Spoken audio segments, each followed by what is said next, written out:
Muchas gracias, Leti. Gracias, hermanos, que estamos en este horario, en este día más bien inusual de la clase. Vamos a avanzar.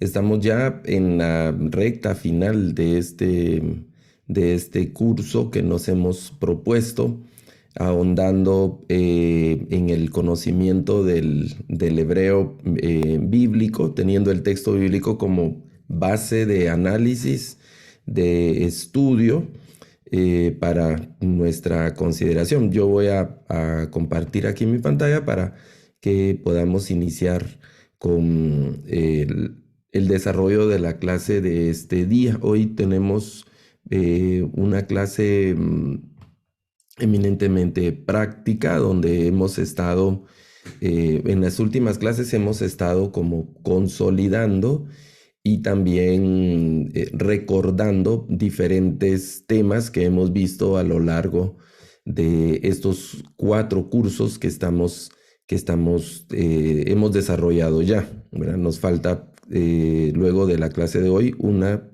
reunión más, que tenemos una semana extra por una semana que no pudimos yo no pude estar con ustedes.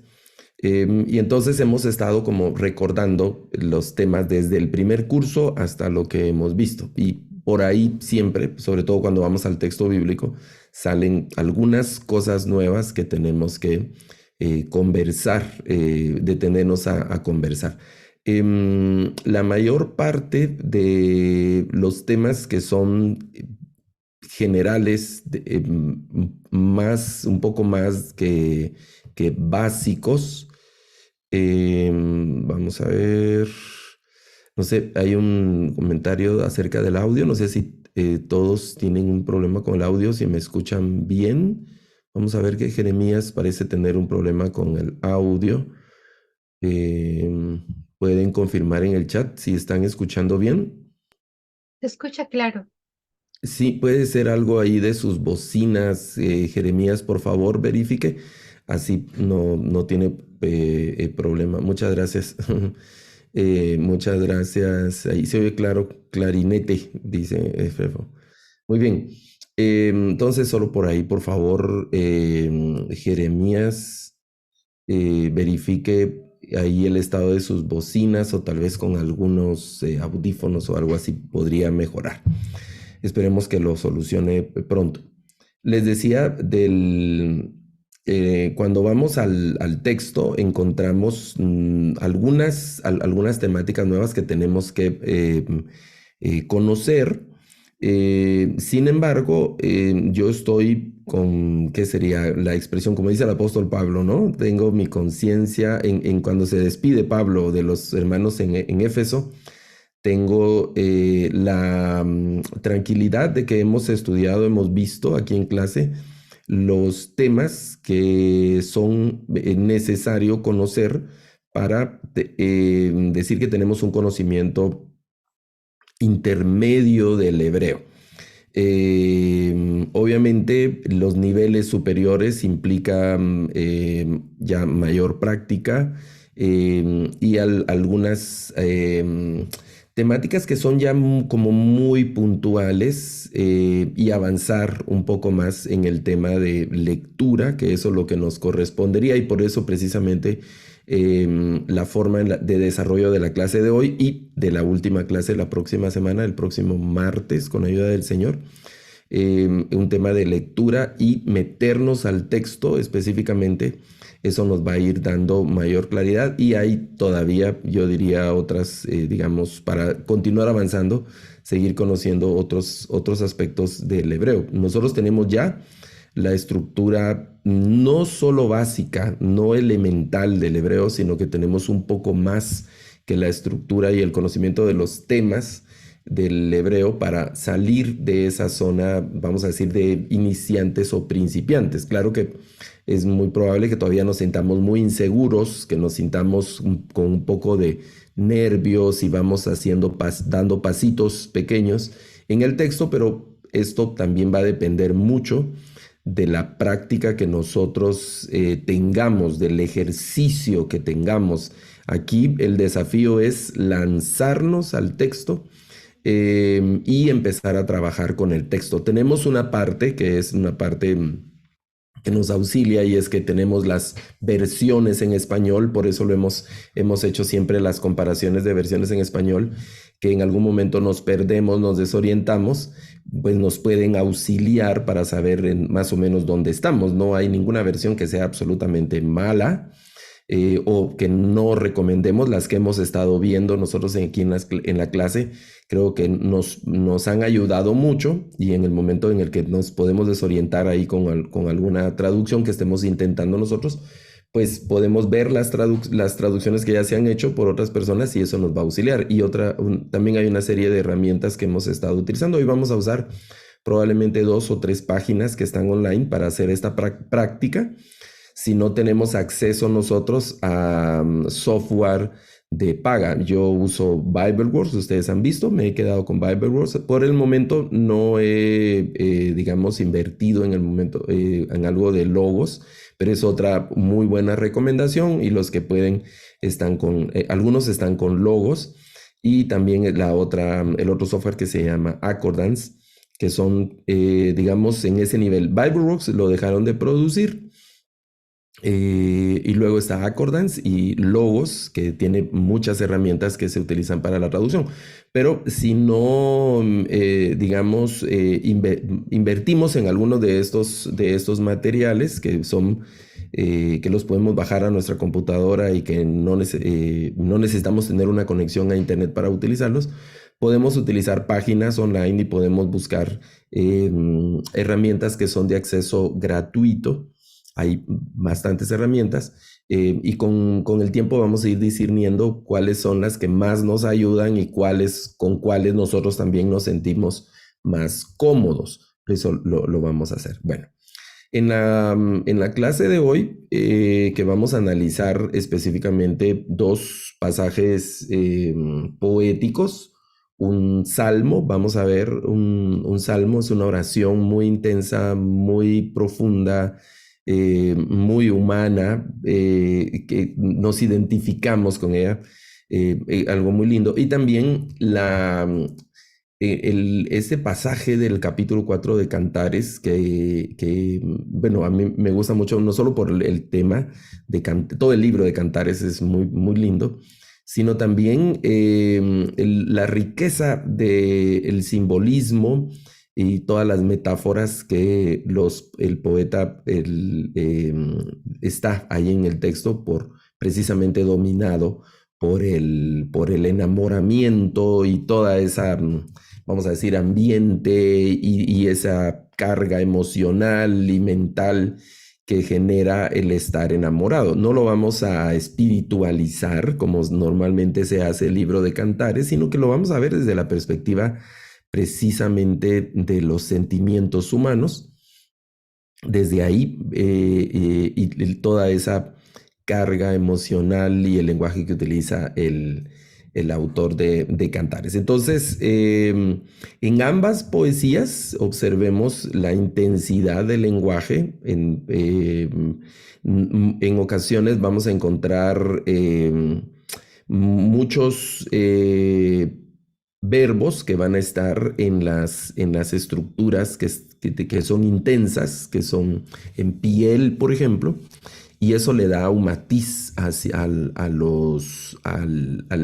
la redacción, y a las frases. Ese lenguaje intenso. En ocasiones los verbos no están en las estructuras intensas, pero son verbos que implican alguna intensidad. Entonces tenemos que estar muy atentos a lo que están diciendo los verbos. Como estamos en un lenguaje poético, hay que asumir que las expresiones no son literales, sino que debemos asumir de entrada, cuando ya sabemos que vamos a trabajar una poesía, que las expresiones tienen una carga metafórica, por un lado, y por otro lado tienen una carga simbólica. Al decir metáfora es solo un cambio de sentido, ¿no? Para hablar de la vida hablan de una flor, por ejemplo, en algunos poemas, o de la mañana, o de la niebla de la mañana, para hablar de lo pasajero de la vida. Pero también hay lenguaje simbólico que implica otro tipo de verdades que tienen que ver, por ejemplo, con la esperanza de restauración. Por ejemplo, el salmo que vamos a ver es un salmo personal, pero de alguna manera también por la época en la que los salmos fueron compilados y cerrado el texto, hay una constante y viva esperanza de liberación nacional, y entonces de alguna manera el salmo también puede tener una carga simbólica en cuanto a la liberación nacional, no solo del pueblo en general, no solo la angustia particular del individuo, sino esas realidades envueltas en algunos lenguajes y algunas figuras, objetos y personajes que resultan siendo simbólicos en el sentido de que representan otras circunstancias, otras verdades, las aspiraciones que los pueblos lo tienen, no solo el lenguaje metafórico, sino que se trasladan estos significados a un contexto de cierto simbolismo y todo lo que en hermenéutica se conoce en alguna manera también como tipos en alguna forma. Hay que ir con cuidado porque algunas de estas cosas pueden ser significados que nosotros estemos viendo como traductores y a veces sin darnos cuenta uno cruza la línea hacia la interpretación, no solo la traducción específicamente. Entonces debemos ir con mucho cuidado para que no nos gane completamente la emoción, sino que lo podamos ver siempre con alguna reserva, con algún tipo de reserva, ¿no? Aunque tengamos esas posibilidades, vamos a explorar esas líneas, pero siempre con los cuidados que se debe tener. Bueno, ahora hay una cosa importante que hay que decir de estos materiales también. Como estamos pensando en la poesía hebrea, hay que de alguna forma tratar de romper ciertos esquemas humanos y darle de alguna forma libertad a nuestro pensamiento, no libertinaje, sino libertad en el sentido también de la traducción. Los poetas recurren a los elementos propios de su cultura, propios de su tiempo, propios de su momento, de su lugar, y de eso pues toman los significados y las formas de expresar. Entonces nosotros de igual manera es que estamos traduciendo estas poesías en el siglo XXI, sintámonos en la libertad de tomar algunos elementos de nuestro contexto que tengan consonancia con lo que el poeta está pensando y sintiendo, y eso hará más cercano la traducción para las personas del siglo XXI también. Podemos hacer una traducción muy literal, si ustedes quieren, del poema y seguramente va a perder la riqueza en primer lugar, va a perder el sentido, podría perder todo el sentimiento que el poeta descargó en el poema por no tener esa sensibilidad y hacerlo de una manera muy metódica, muy mecánica, muy cuadrada, rígida, fría de algún modo, ¿no? Voy a dejar de compartir aquí para contarles un par de experiencias. Cuando, no sé si lo hemos comentado antes, que hicimos una traducción de Lamentaciones con un equipo. Creo que les había comentado antes y la lectura no me estaba gustando cuando estaban tomando la lectura, entonces yo pedí que hermano lea, ya vio lo que está leyendo y qué sentimientos podían estar experimentando. Entonces cuando se tomó una lectura de una manera diferente, el impacto en la lectura fue otro. Recuerdo que fue un momento muy emotivo. La mayoría de los que estábamos escuchando la lectura terminamos en lágrimas y bueno, una serie de cosas. También hicimos hace un tiempo una lectura de cantares. Lo hemos hecho con mujeres indígenas que no están acostumbradas al galanteo y al enamoramiento precisamente por los matrimonios forzados que se hacen en las culturas indígenas y que se arreglan, ¿verdad? Entre hombres, hacen el negocio y se llevan a la muchacha porque pues dan un pedazo de terreno o dan unos animales, unos caballos o algo, unas vacas, con tal de llevarse a la chica. Entonces la chica no experimenta el enamoramiento y pues sí, culturalmente asume, pues voy a casar, voy a tener mis hijos y pasa la vida. Y entonces al llegar a Cantares, donde la amada se expresa, hoy vamos a leer algo que expresa el amado.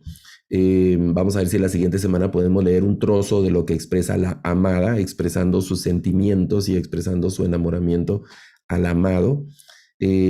Aunque hay algunas críticas en relación a eso, porque algunos, fíjense, esas son unas conjeturas muy interesantes, ¿no? En Cantares hay un diálogo, ¿verdad? El amado y la amada, pero algunos dicen que las líneas del amado, de la amada, las escribe un hombre.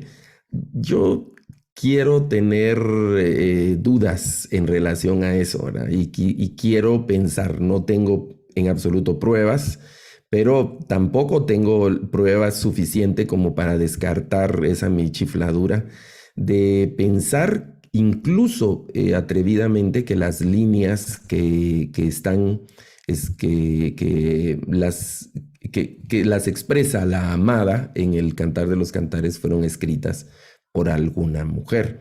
Ese es digamos, un pensamiento muy, ¿qué será? Como atrevido, osado, precisamente porque en la postura de algunos investigadores, exclusivamente el texto fue escrito por hombres, ¿verdad? Pero hay algunas puertas. Yo, por ejemplo, recojo y me hizo mucho sentido el escuchar en alguna conferencia al doctor Alfredo Tepox hablar de la posibilidad, alguna posibilidad de que incluso el Eclesiastés haya sido escrito en algunas secciones por una mujer.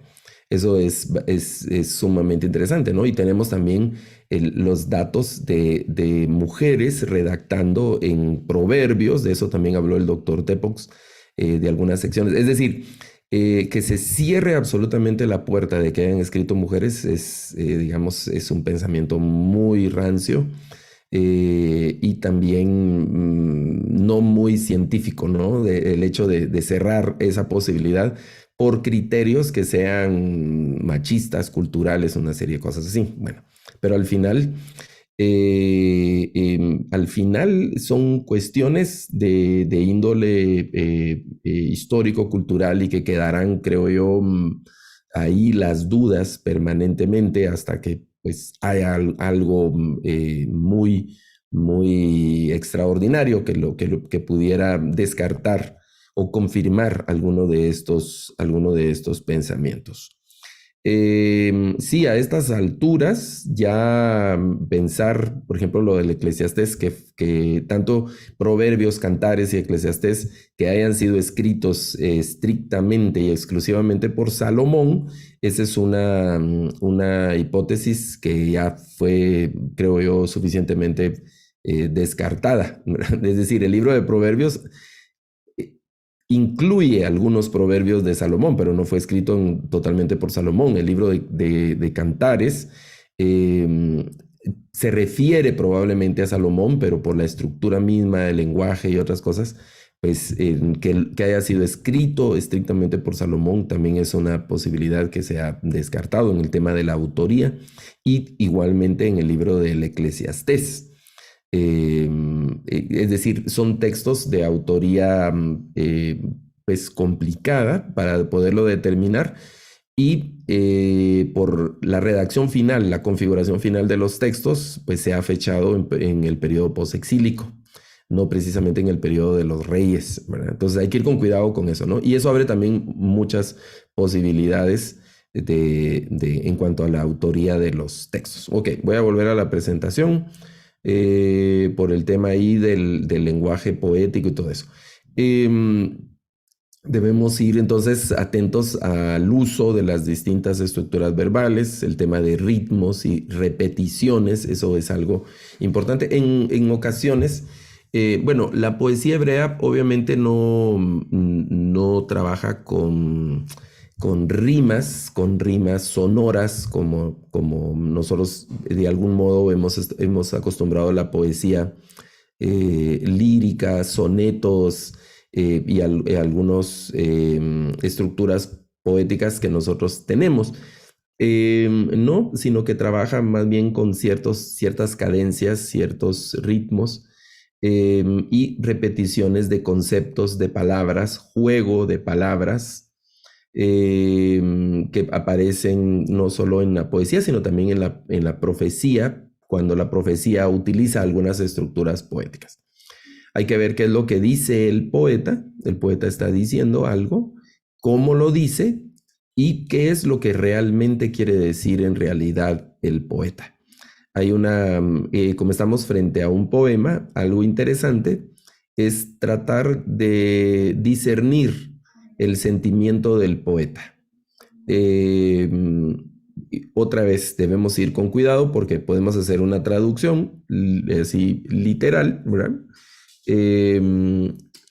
Y pues eso le hará algún honor al poema, pero puede ser que de alguna manera el poeta nos esté diciendo otra cosa eh, con lo que él está diciendo, con el tema del poema. Que estoy diciendo, por ejemplo, que en ocasiones en las traducciones se dice que hay que, para darle mayor claridad a la traducción, en ocasiones hay que hacer explícito en la traducción algo que está implícito. Por ejemplo, el hebreo no lo dice totalmente, pero está ahí implícito. Entonces lo podemos poner de una forma explícita, dependiendo de si eso favorece a la traducción o no. O al revés, si algo está explícito en el hebreo, al hacer la traducción, no hace falta que siga siendo explícito porque en español quedará mejor si esa información o esa frase se hace implícita. Puede ser en ambos sentidos, ¿verdad? Eso también depende de la manera en la que vayamos nosotros haciendo la lectura del texto. ¿Ok? Quiero ver si hay alguna pregunta o algún comentario acá. Sí. Bueno, comentando lo del Eclesiastés. Sí, ahí hay muchísimo que revisar de estos textos, ¿verdad? No solo lo interno del texto, sino la historia del libro, el recorrido, tratar de fechar la redacción del texto, tratar de identificar esos segmentos si asumimos que hay varios autores del libro, hasta dónde pudo haber llegado el autor A, el B, si hay un tercer autor o una cosa así. Eso nos va a orientar mucho también ahí en el texto. Muy bien, entonces tenemos aquí el Salmo 5. El Salmo 5 lo tenemos en el texto. Yo quiero observar algunas cosas. Este es un texto que yo saqué de Bibleworks, del Salmo 5, que representa el texto de la Biblia hebraica, con la excepción de que, por ejemplo, estas estructuras, este es el ketiv y este es el queré que aparece en el texto. Muy bien, entonces nos vamos a estar guiando esta noche. Fíjense, yo tengo aquí esta página ya abierta que estaba chequeando ahorita antes de la clase, que nos va a ayudar también para ir viendo de alguna forma, comparando las traducciones y revisando qué hay ahí en el texto, que es precisamente esta página. Ustedes pueden marcarla, buscarla. Ya creo que habíamos hablado de ella antes también, stepbible.org.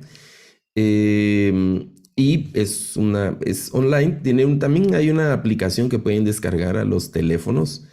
Y es muy interesante, ¿no? La forma en la que va auxiliándonos con el tema de traducción. Adicionalmente, yo tengo aquí la Reina Valera 1909, tiene esta página, no tiene una versión más reciente. Eso lo vamos a ir comparando con otros programas. También tiene la NBI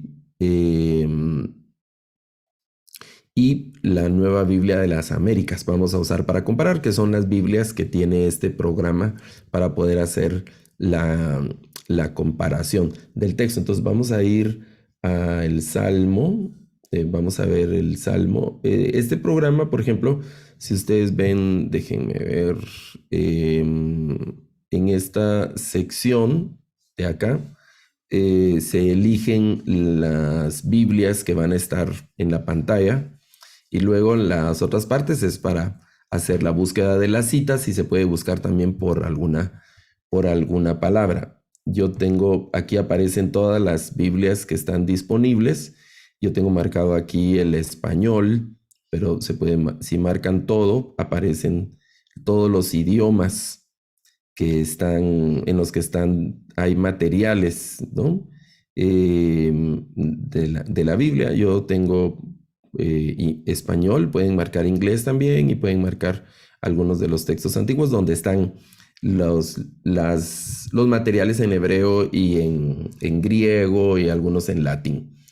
Yo tengo aquí configurado el español, pero también tengo el texto del hebreo de Leningrado con los puntos masoréticos, que es los que hemos estado aprendiendo, así como están en la Biblia VHS, que es la Biblia hebraica Stuttgartense. Si ustedes dan aquí en antiguos, aparecen los textos, ¿verdad? Los textos del Antiguo Testamento, y hay otras variantes, la Septuaginta y así. Ustedes pueden seleccionar los diferentes textos. Hay diferentes manuscritos. Vean, aquí hay textos coptos, textos en latín, textos en siríaco, algo del Pentateuco samaritano y diferentes y otros recursos, ¿no? Ahí hay para ir comparando. Si ustedes pueden hacer una comparación entre manuscritos, por ejemplo, pueden hacer una comparación entre el hebreo y el griego, del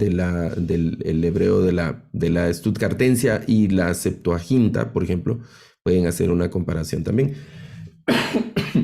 ¿Verdad? Bueno, entonces yo tengo aquí en español, que es precisamente lo que tengo aquí en la ventana. También, luego en esta sección de aquí aparece, vamos a ver, en esta parte donde está este icono, que normalmente es el icono que se utiliza para la configuración.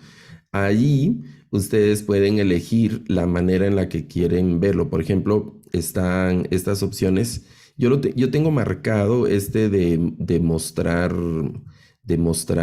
columna, pero hay otra opción de intercalado. Yo ya les voy a mostrar.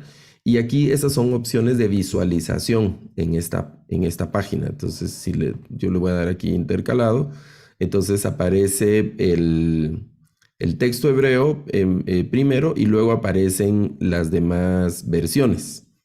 Las demás versiones que yo tengo seleccionadas para que aparezcan en la pantalla.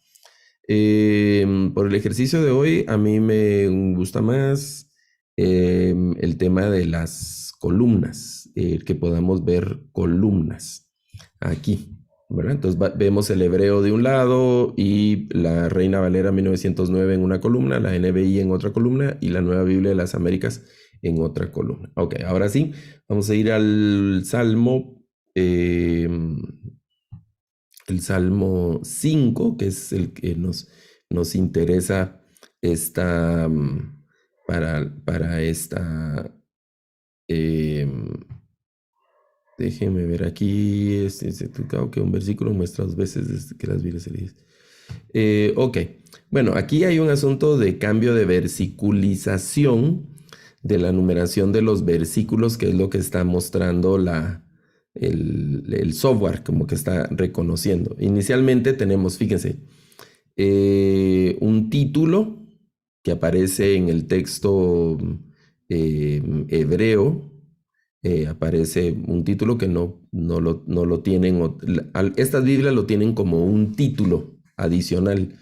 Y estas, digamos, es esta parte que está repetida, que es el versículo 1, o como parte del versículo 1, aunque en nuestras Biblias propiamente el versículo 1 es, normalmente en la tradición Reina Valera, el título del salmo lo dejan afuera y el número 1 queda cuando ya inicia el salmo en sí mismo, ¿no? Y no el título, aunque el título aparece aún en el texto hebreo, que es lo que dice: al director musical acompáñese con flautas. Se traduce estas versiones, que es el que aparece en esta primera frase, ¿verdad? Le menatseach, ¿verdad? Eh, que es para, ahí tiene la partícula le al inicio, y el nombre del director o el principal sería una forma de traducir la persona principal, que es Natsach, ¿verdad? Natsach. Entonces, Lam Natseach, que es el principal, esta que es la partícula A, así se lee la partícula A. Y luego está esta palabra negiot, que puede significar como instrumentos de sonido agudo. Algunos lo consideran incluso como voces femeninas o una serie de cosas como esas. Y al final dice Mismor le David, que es la frase, disculpen, la frase común de los salmos, ¿no? Que la palabra mismor se puede traducir como, normalmente se traduce como salmo, pero puede ser como oración, cántico de David, cántico de David. Ok, ese es lo que aparece al inicio de este salmo. Entonces, disculpen, con esta página podemos ir como chequeando y haciendo alguna revisión del texto. Vamos a abrir otra. Es esta página que se llama biblebento.com y tiene la opción de griego, de hebreo. Nosotros estamos en hebreo y vamos a abrir el salmo vamos a ver cómo se visualiza desde aquí. Disculpen, el Salmo 5. Entonces, de alguna manera aquí también tenemos esta visualización, observen, del cambio del versículo, precisamente por dejar fuera el título del Salmo. Eso es algo que aparece y que viene vamos a decir, como conflicto de los versículos, viene desde la traducción de la Septuaginta.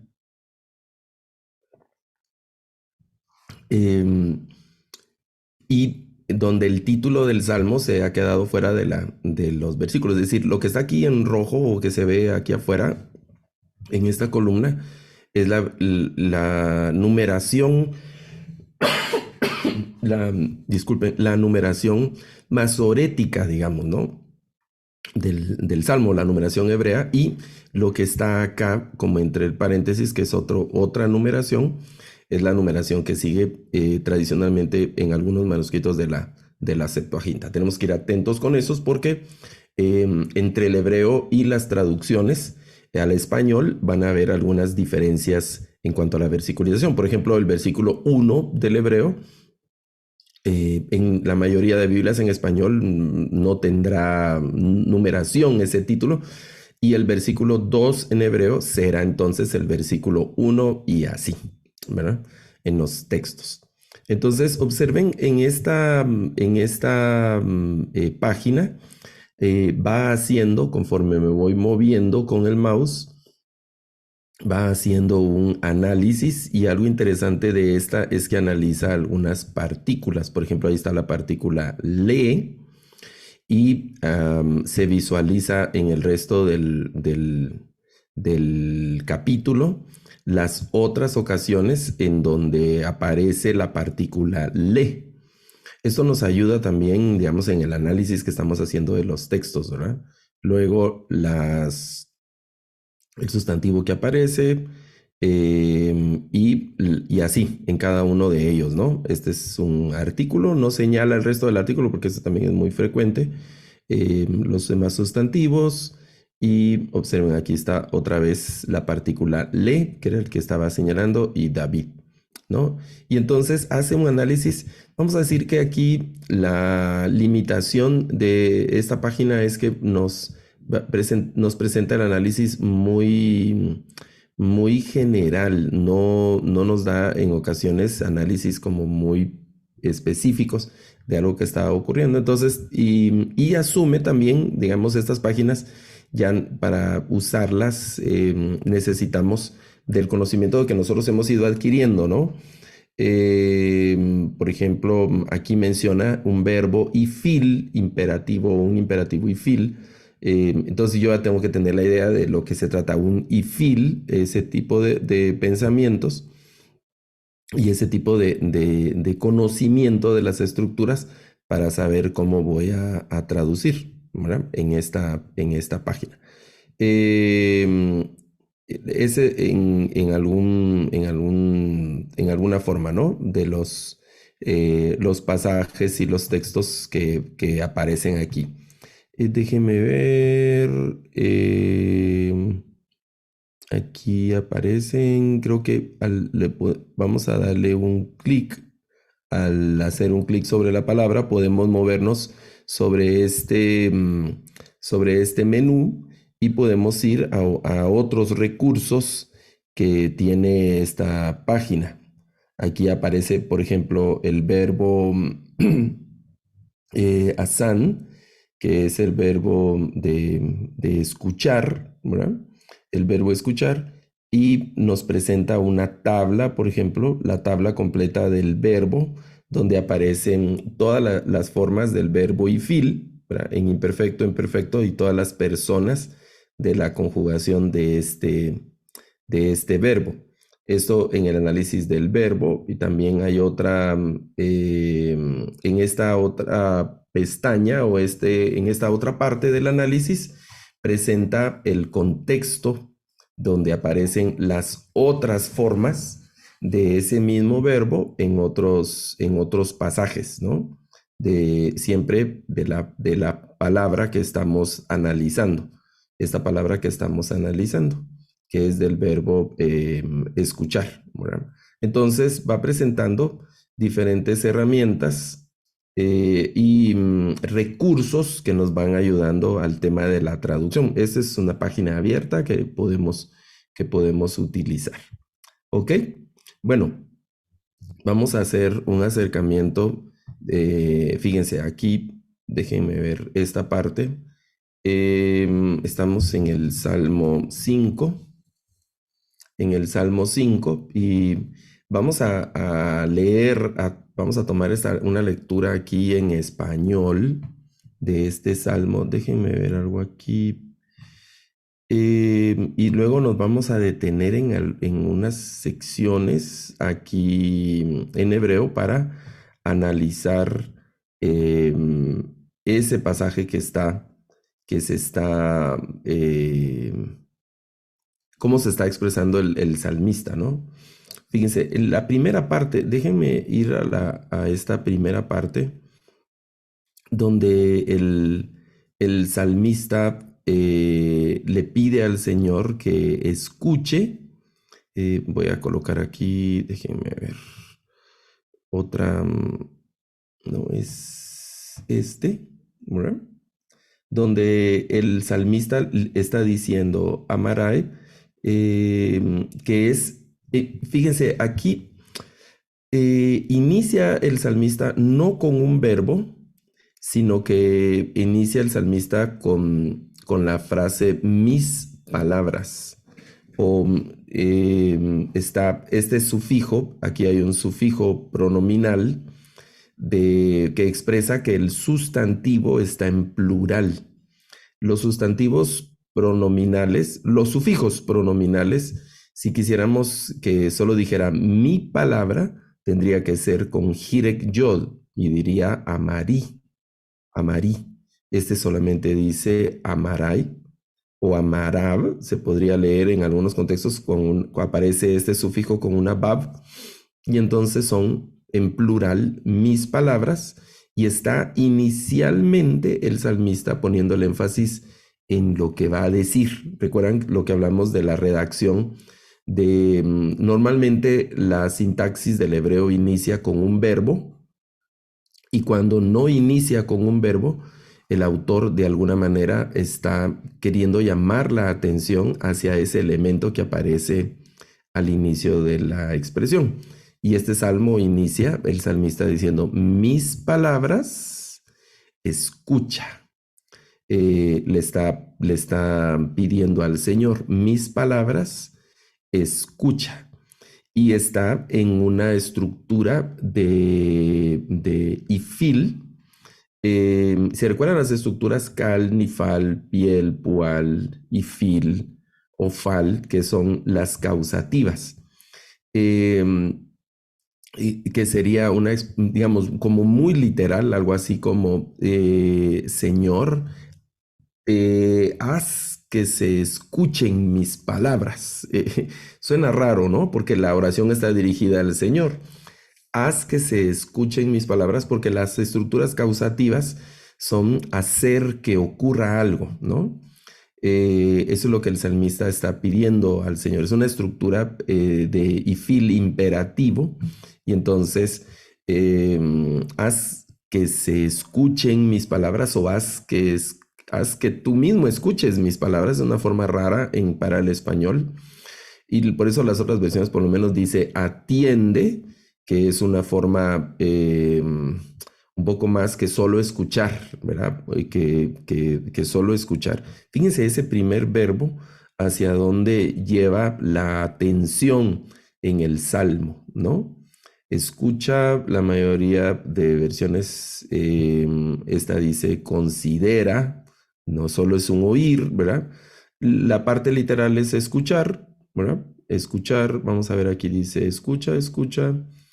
Sí, la mayoría de Biblias tiene el tema de escuchar, poner atención, atender. Es una forma también interesante de traducir, porque es no solo oír, sino prestar atención a lo que se está diciendo con el salmista, ¿verdad?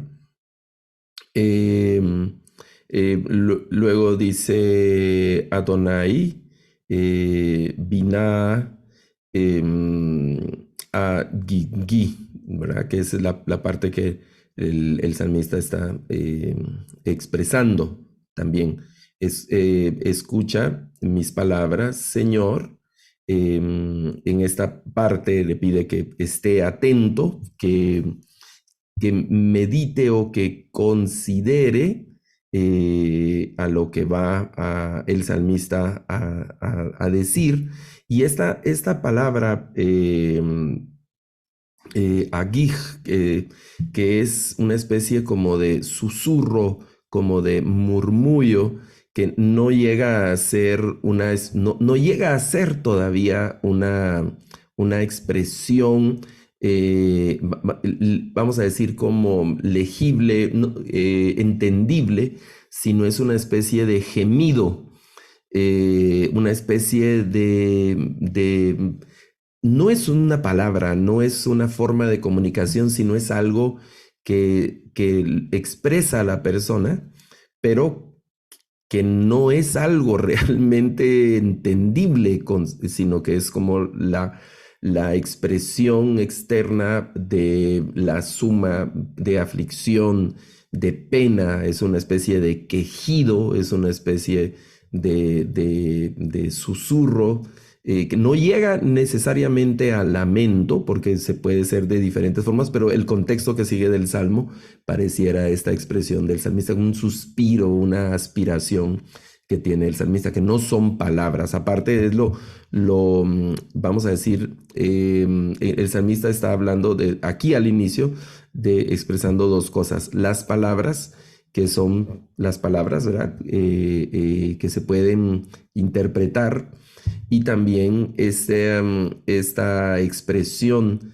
de su ser profundo que no es necesariamente algo como palabras o un lenguaje conocido. Entonces, esta primera línea donde el salmista le está pidiendo al Señor atención, es casi que un grito de atención, y la primera parte, el primer verbo, marca la atención que el salmo tendrá en algunos momentos, ¿no? Porque el que hablemos de imperativos entre los salmos no necesariamente implica que los salmistas estén como pasándose ahí de la raya con el Señor dándole órdenes. Los sistemas, los verbos en imperativo también sirven para suplicar. Y entonces es una súplica del salmista, pero es un tanto desesperada, pidiéndole al Señor que lo escuche. Y es bien interesante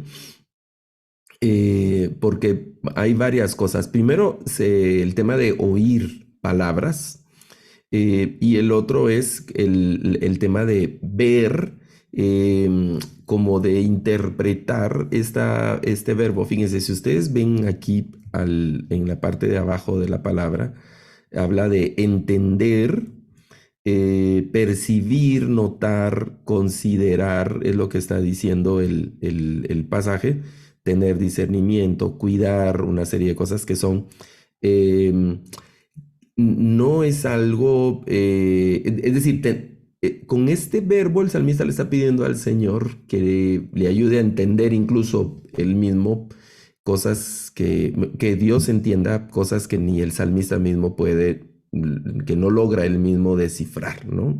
Es un salmo muy intenso. Ok.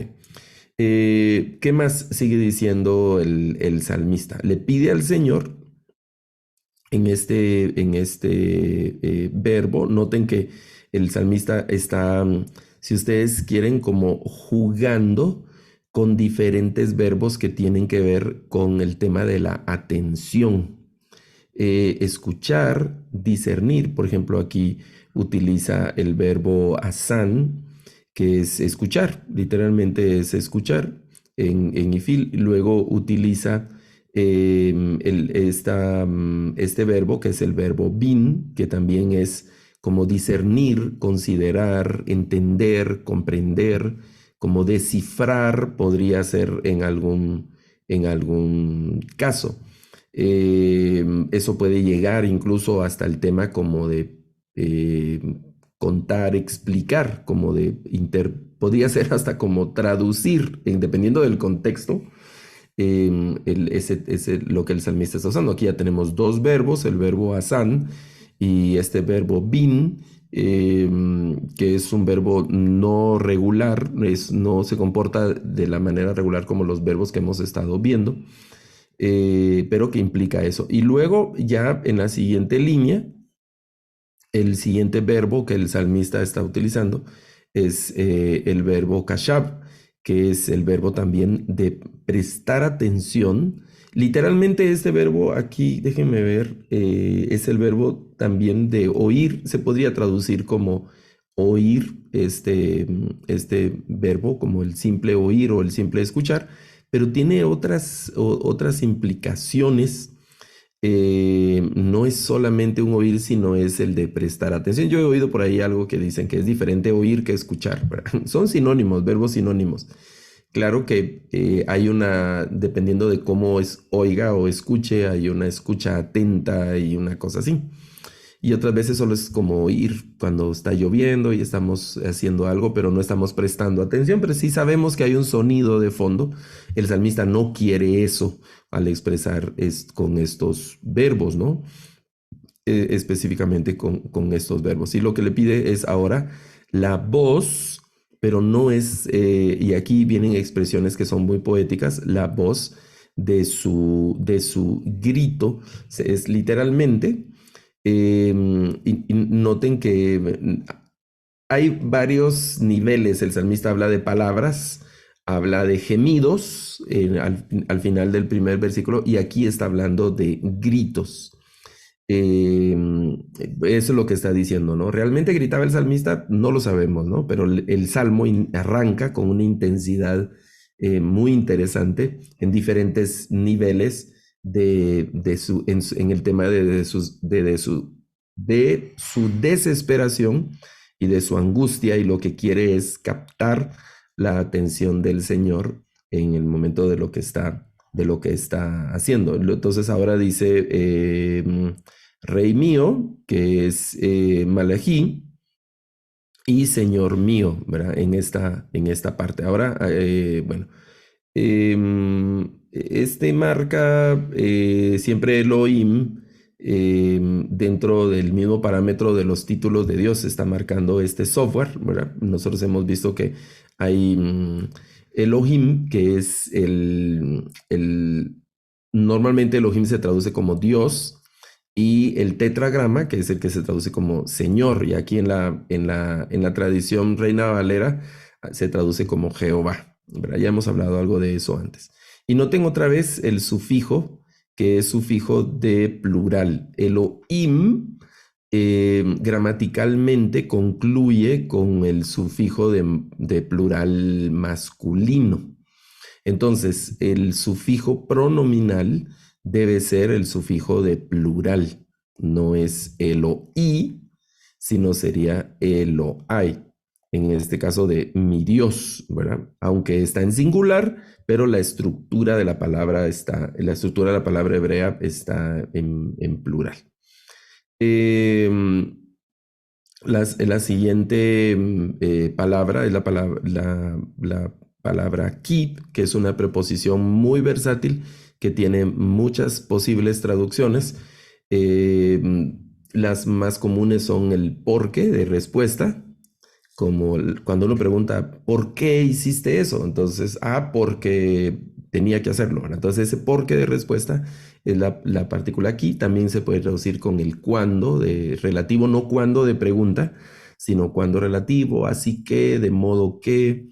Podría ser el cómo también de relativo, así como en algunos casos eh, como de comparación. Bueno, es muy versátil la partícula aquí. Vamos a ver por aquí. Ahora no tenga. Yo le di un clic, voy a hacerlo de nuevo.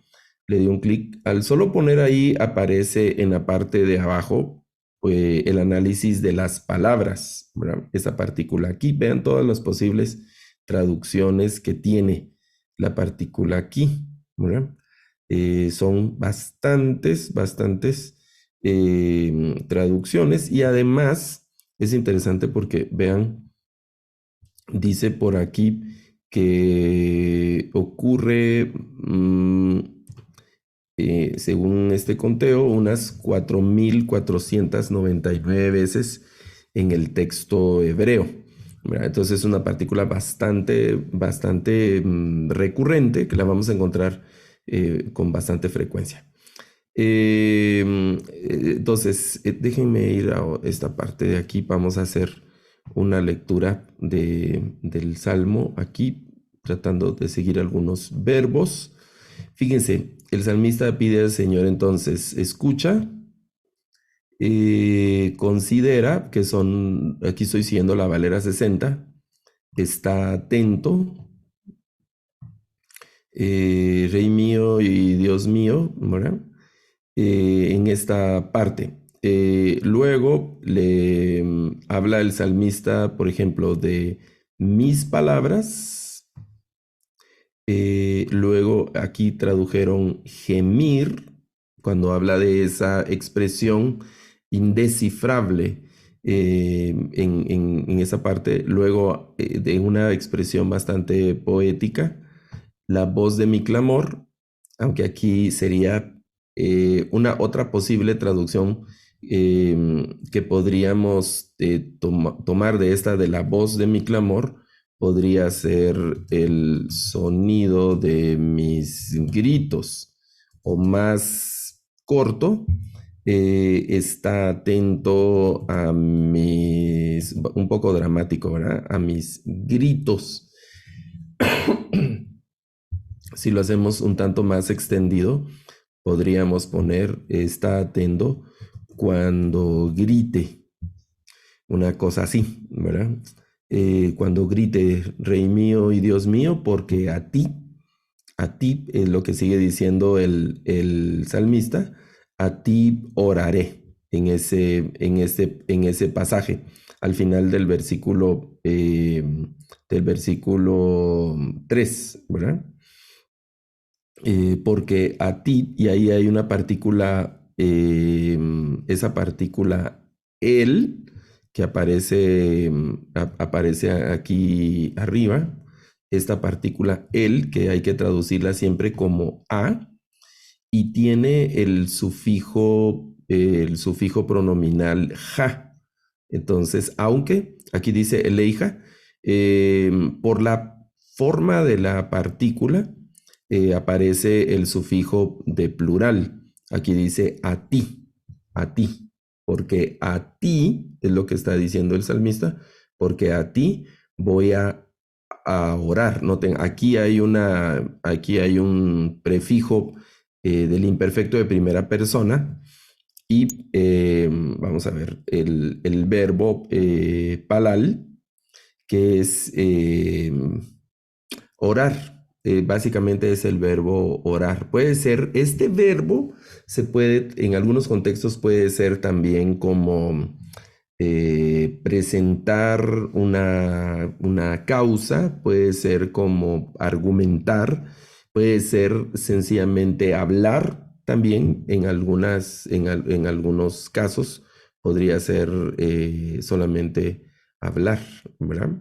En algunos contextos. Vamos a ver, estoy viendo aquí en el chat. Francisco dice, sería válido leerlo cuando yo grite, debes estar atento. Eh, debes estar atento porque me estoy dirigiendo a ti. Sí, sí, ¿verdad? Suena digamos, como un poco atrevido, abusivo el salmista aquí, pero realmente está desesperado, ¿no? Y cuando uno está desesperado, a veces se pierden las formas y se pierde a veces en algún momento, si usted llega a un hospital con un hijo en brazos, y usted ve que no hay como, la gente no tiene prisa, ¿no? Como que no ven la emergencia o la urgencia, uno está, bueno, ¿verdad? Y el salmista está en ese caso. Luego en el Salmo, el salmista aclara cuáles pudieron haber sido las causas de su desesperación en ese momento, ¿no? Pero el conocer, el meternos allá a los verbos, entonces nos abre otras posibilidades en las que nosotros podemos implicar sin exagerar las expresiones, pero sí, digamos, tener una lectura un tanto más como dramática y meternos un poco en el sentimiento del salmista en esta sección. Entonces, le estás diciendo al Señor, está atento al sonido de mis gritos, podría ser una frase, vamos a ver, aquí dice, escucha mis súplicas, ¿verdad? Aquí repiten voz de mi clamor, ¿verdad? La voz de mi clamor, y aquí pusieron mis súplicas, Rey mío, porque a ti elevo mi plegaria, pues a ti es a quien oro. Sí, ¿verdad? El tema aquí en esta última frase, déjenme ver otras versiones, porque esa última parte del salmista donde dice, por ejemplo, vamos a ver aquí en el versículo 2, porque a ti oraré, ahí podría ser un poco más intensa la expresión, ¿verdad? Considera mi lamento, bueno, porque a ti voy a orar, a ti oraré, porque a ti te suplico mi plegaria. Me gusta esta frase, porque a ti suplico. La palabra que aparece acá, este verbo palal, puede ser solo hablar, pero también puede ser, no más que hablar, es una especie de oración intensa. Noten aquí cómo empieza el verso, ¿no? Está atento a la voz de mi clamor, al sonido de mis gritos, ¿verdad? Dios mío, porque a ti oraré. Como que baja un poco la intensidad, ¿verdad? Escucha mis súplicas, porque a ti elevo mi plegaria.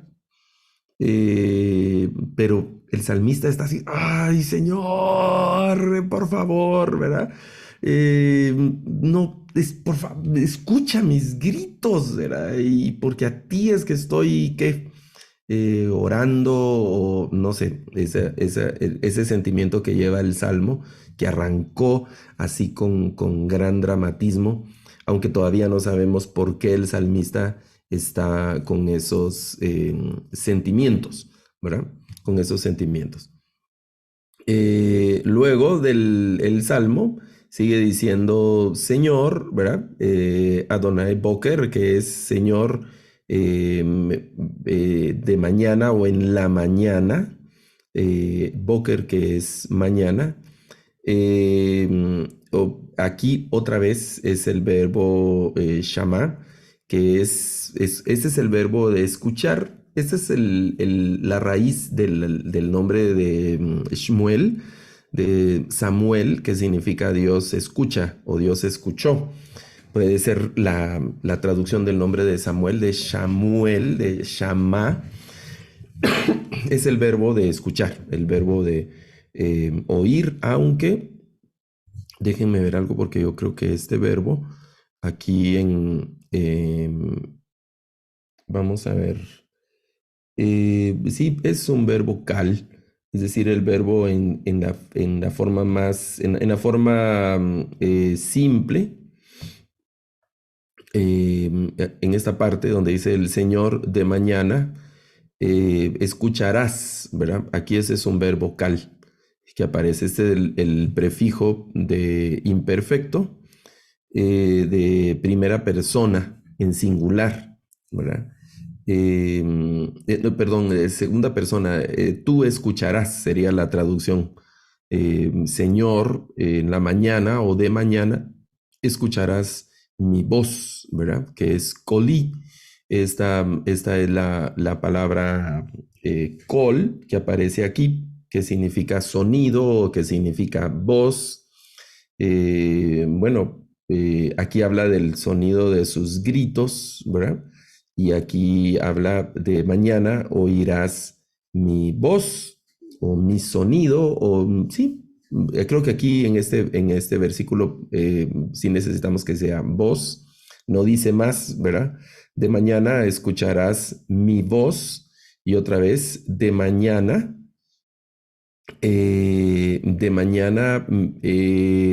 aquí ese es el verbo como voy a estar en tu presencia, podría ser una forma larga, ¿verdad? Voy a presentarme o voy a asistir, puede ser una forma también, ¿verdad? A ti, porque ese es leja. Está ya dentro del verbo.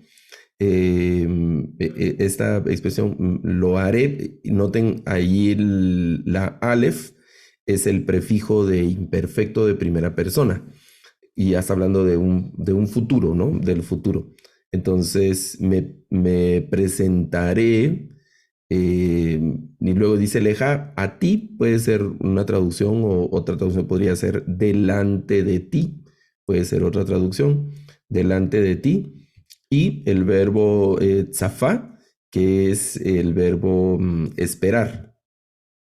Y voy a esperar y esperaré, ¿verdad? Aguardar el tema Ahora, no es una simple espera.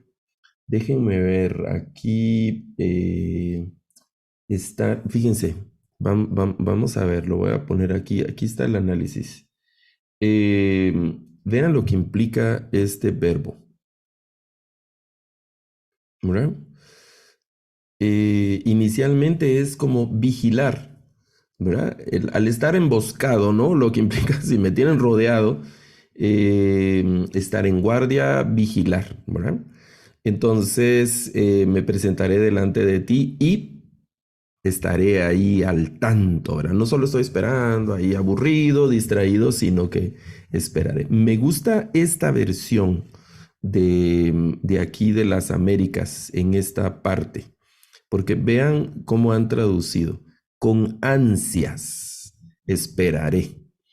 Claro, el verbo hebreo es una sola palabra, pero lo que implica el verbo lograron, creo yo, yo aquí me doy como el lujo, si ustedes quieren, de andar criticando las traducciones y quién soy yo, pero bueno, para permitirme esos como que atribuciones de decir que me gusta, no me gusta, pero es por el tema de la clase.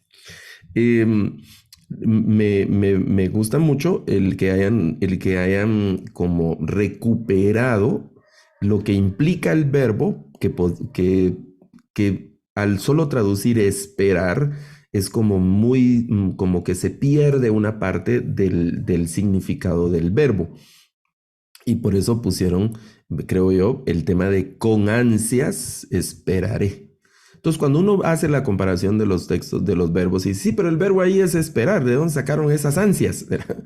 Bueno, de lo que implica el verbo, ¿no? El verbo no es solo esperar, el verbo es estar vigilante, estar expectante, estar como en peligro, estoy como en peligro, ¿no? Entonces tengo que estar vivo, atento, no puedo cabecear, no puedo estar ahí distrayéndome con cualquier cosa, sino que con ansias, es lo que dice, con ansias esperaré, ¿verdad? Con ansias esperaré. Las otras, vean aquí, esta creo que es la NBI que puso, quedo a la espera de tu respuesta, ¿verdad? Está bien, ¿verdad? Lo que el texto dice con el tema ahí de quedo a la espera. Acechando, esperaré, está poniendo Federico.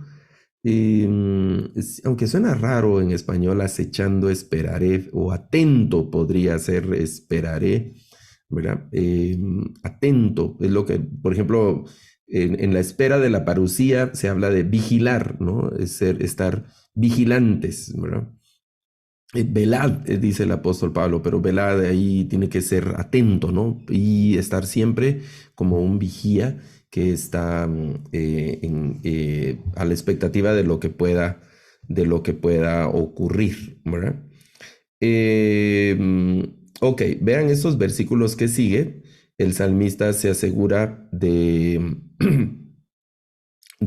presentar delante del Señor su oración. Todavía no ha dicho el motivo de su oración, ni el motivo de su desesperación, ni por qué él tiene esa ansia y le está al inicio casi que reclamándole a Dios que lo escuche, exigiéndole a Dios que lo escuche, que escuche lo que dice y que escuche lo que no logra decir con palabras, pero que solo logra gemir de algún modo, ¿no? Eso es muy intenso la parte del salmista. Aquí, digamos, casi como una parte devocional, no sé si en algún momento ustedes han tenido la experiencia de orar cuando uno está muy afligido por algún caso de desesperación y hay un momento donde la oración, donde nos quebramos y ya no podemos ni siquiera orar, no logramos articular una palabra, sino nuestra alma, nuestro ser se rompe y de repente solo lloramos, medio balbuceamos cosas y gemimos. Y yo estoy imaginando esa escena del salmista en algún momento, ¿no? Donde en nuestra humanidad hay ciertos límites de la intensidad emocional donde se rompe. Y el salmista incluso eso le está pidiendo al Señor, que logre interpretar eso que él no logra articular con frases que sean en palabras, ¿verdad? Bueno, en esta primera parte en estos primeros salmos, ¿no? Y luego empieza a aclarar algunas cosas el salmista, ¿no? Cuando tenemos en mente los salmos, el salmista siempre, sus enemigos eran gente, y esa es una cosa interesante, excepto en los salmos que son penitenciales, donde el salmista pide perdón, le pide perdón a Dios porque sabe que le ha fallado, tiene plena conciencia de que le ha fallado y está pidiendo misericordia. Cuando el salmista pide auxilio de parte de Dios, los enemigos del salmista el salmista los ve también como enemigos de Dios, como gente mala, no solo contra él, sino que también se han rebelado contra Dios. Y entonces apela a la justicia de Dios en contra de sus enemigos, poniendo a los enemigos del salmista en la posición de enemigos de Dios, pero no por la enemistad con el salmista, sino porque han hecho lo malo, porque han transgredido los mandamientos de parte del Señor. Es algo bien interesante también en el entendimiento de Salmos, que empiezan a tomar un tono un tanto imprecatorio en cuanto al salmista que está pidiendo que Dios intervenga para vengarlo, para protegerlo y destruir a sus enemigos. Es decir, el salmista no pide destrucción o protección contra sus enemigos porque son sus enemigos, sino porque el salmista le dice al Señor, como que si Señor no lo supiera, ¿verdad? Pero le dice al Señor, bueno, esta gente ha hecho lo malo, que es el pasaje que sigue, y tú no lo permitirás. Vamos a ver, Fernando, a ver si puede abrir su micrófono, Fernando, y le escuchamos, aquí sin quitar la imagen, para ver si necesitamos la imagen en algún momento. ¿Puede abrir su micrófono, Fernando? Sí, buenas noches, Le caballero. escuchamos. Una pregunta, ¿cómo integraría este análisis el tema el tema del paralelismo en la poesía hebrea? ¿Cómo lo integraría? De la forma en la que usted está haciéndolo, ¿cómo integraría al análisis el tema del paralelismo en la poesía hebrea? El establecer un paralelo, si a eso se refiere, Fernando, perdón, no logro comprender bien la pregunta. Ok, una característica de la poesía hebrea es Son las la estructuras paralelas, estructura paralela. ¿correcto? Entonces, tenemos lo básico, ¿no? Una estructura sinónima, una estructura antitética, una estructura Sintáctica. complementaria y toda la lista. Ujú. ¿Cómo al hacer el análisis, como lo está haciendo usted, integro ese concepto al ir revisando estrofa por estrofa e identificar ese paralelismo? Bueno, fíjese, vamos a regresar un poco más.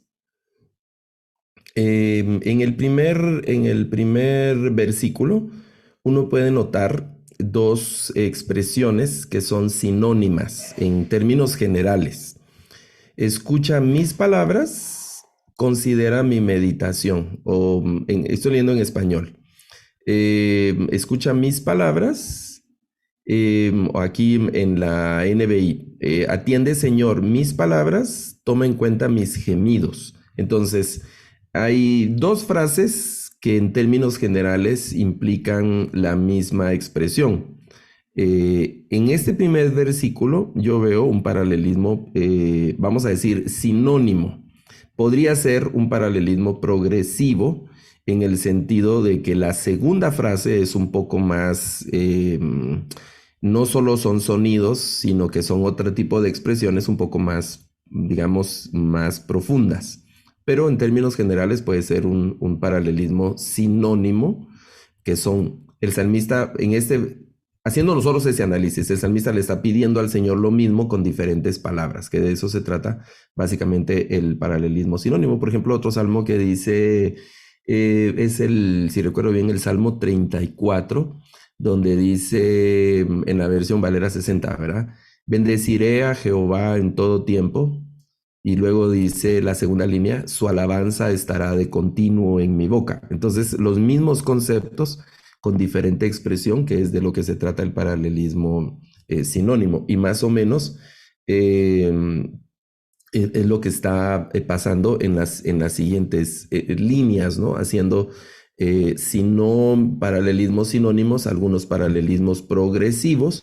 Por ejemplo, con este de está atento a la voz de mi clamor.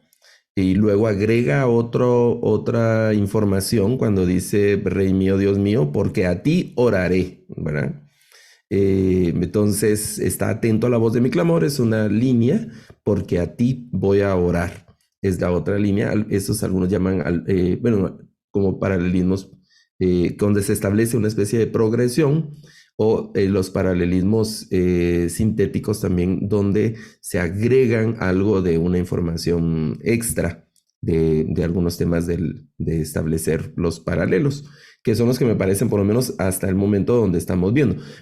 Ya cuando tengamos más trozo del Salmo, podríamos encontrar paralelismos de trozos de versículos, es decir, el versículo 1 y 2, y la segunda línea sería el 3 y 4, podríamos establecer algo así. Le escuchamos, Fernando. Puede abrir su micrófono y le escuchamos, Fernando, con gusto. Vamos a ver si puede abrir su micrófono. Inténtelo de nuevo, por favor. Sí, ahí sí, pastor. Ok, Gracias. ok. Ahora, un paso más allá. ¿Qué hago cuando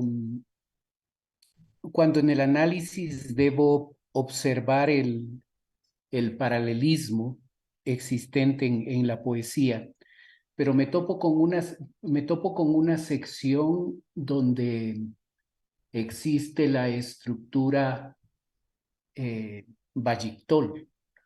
Ujú. En los salmos, en los salmos, en los libros poéticos, yo sé, no hay mucho, pero por ejemplo, Job 2, donde es una narrativa, perdón, no Job 2, Jonás capítulo 2, Capítulo, donde la oración de Jonás.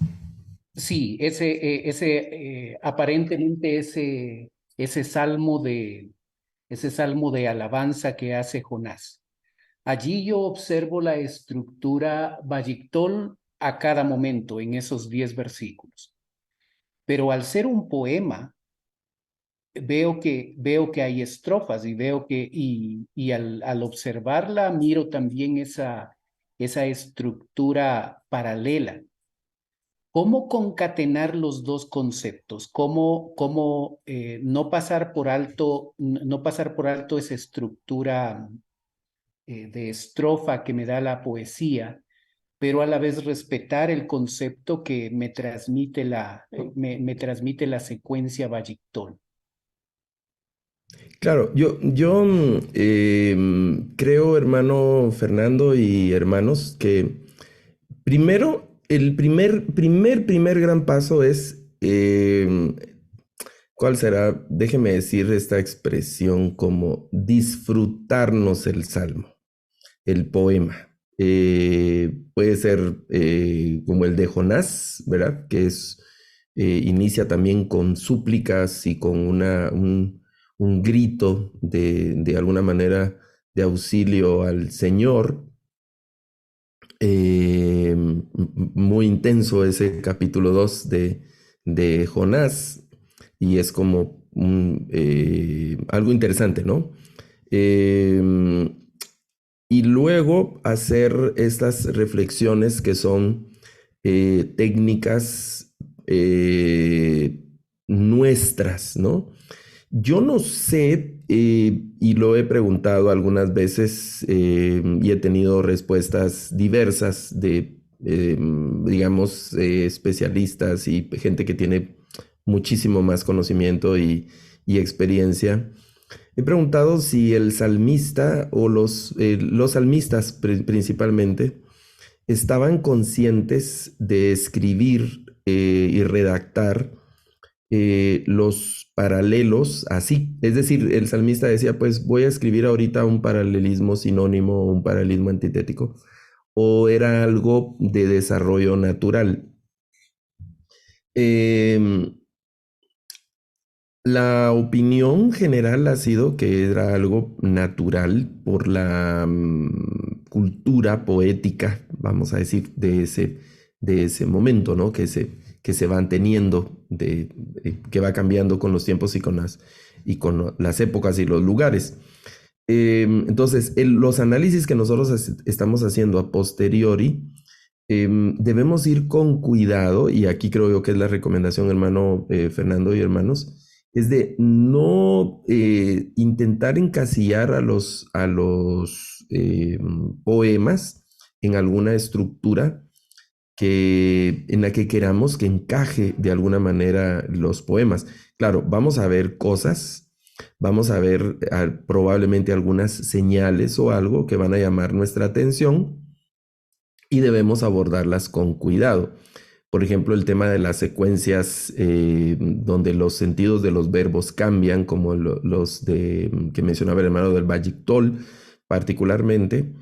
En el uso de los poemas, que no es algo frecuente. Normalmente esas secuencias se utilizan para narraciones, para las secuencias narrativas.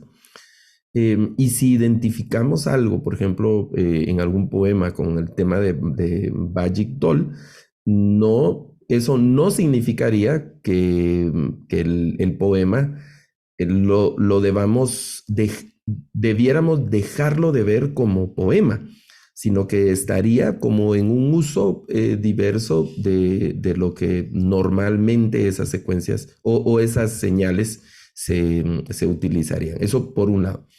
Por otro lado, el tema de la observación de paralelismos es algo que en algún modo queda como a discreción un poco del lector. No siempre se logra, quiero corregir, no todos logramos ver paralelismos en el mismo lugar. En ocasiones sí se observa y digamos que, sí, ¿verdad? Sí. Y en otras ocasiones no lo veo yo, pero otra persona sí lo ve. Es un tema de un análisis que queda con cierta discreción. En ocasiones es algo muy, muy, ¿cómo se dice?, evidente, pero en otras ocasiones no tanto. Entonces, y también para tener una observación de esos temas necesitamos tener en mente un trozo considerable del texto, sobre todo, por ejemplo, aquí en los Salmos, en poesía profética, como es el caso de ese capítulo 2 de Jonás, o algunos trozos largos en Isaías o en Jeremías, que son muy poéticos, en Amós, por ejemplo. Y casi todos los profetas tienen secciones relativamente extensas de poemas, o los salmos que aparecen en el Pentateuco o que aparecen en los libros históricos. Necesitamos tener un trozo relativamente largo para identificar, sí, ¿verdad? Estos corresponden a determinados paralelismos que los podríamos identificar. Pero ¿qué será? Recomendación general de todos estos temas es que inicialmente disfrutemos el poema, lo degustemos, nos metamos en el sentimiento del poeta. En los profetas es algo lindo porque de alguna manera el antropomorfismo, algunos hablan de otra palabra que es el antropopatismo, que es los padecimientos sentimentales de Dios en los profetas.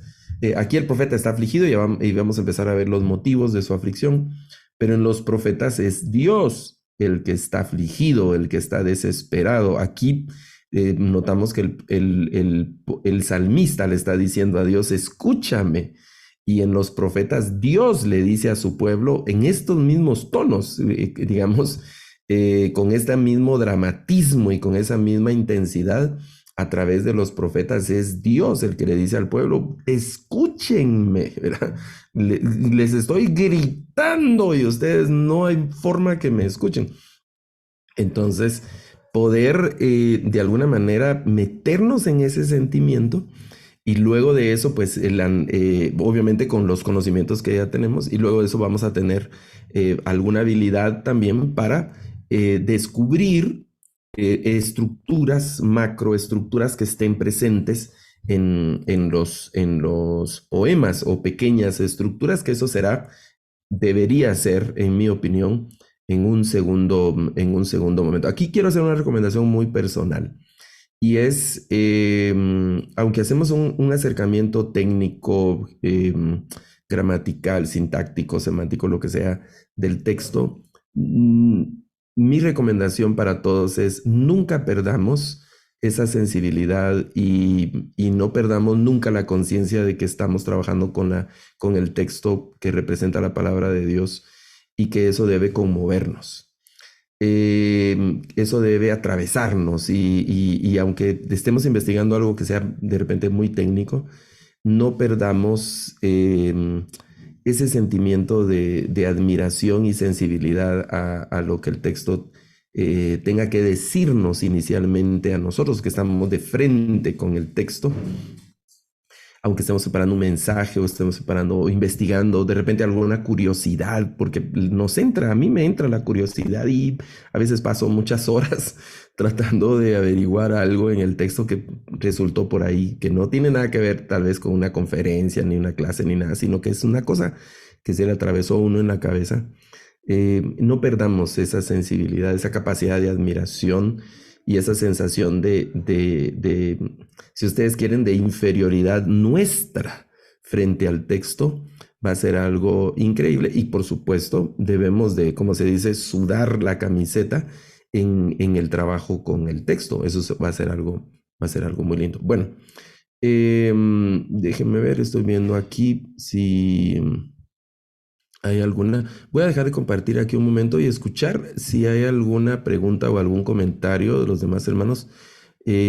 Agradezco siempre la participación del hermano Fernando, que es muy interesante, muy, muy interesante, y nos ayuda a tocar algunos temas que se van quedando a veces por ahí un ladito, pero si hay alguna otra pregunta o algún otro comentario de los hermanos, por favor no se quede con la duda o con la intención de comentar, por favor puede hacerlo, así que si es que hay alguno en este momento y si no, pues vamos a continuar. Estamos ya, quiero ver, qué barbaridad, hoy sí no sentí el tiempo ustedes.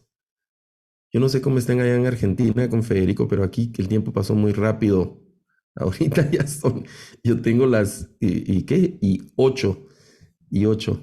Bueno, entonces, ¿y cómo están allá en Perú con Leti? ¿Verdad? Y bueno, vamos a seguir entonces, si no hay sí, están ya muy tarde allá en Argentina, por eso Federico a veces yo lo veo que se pierde ahí del foco, como que se inclina a dormir, ¿verdad? Muy bien, voy a regresar a compartir mi pantalla, que es lo que estamos analizando aquí en el verso, nos corresponde ahora el verso 5.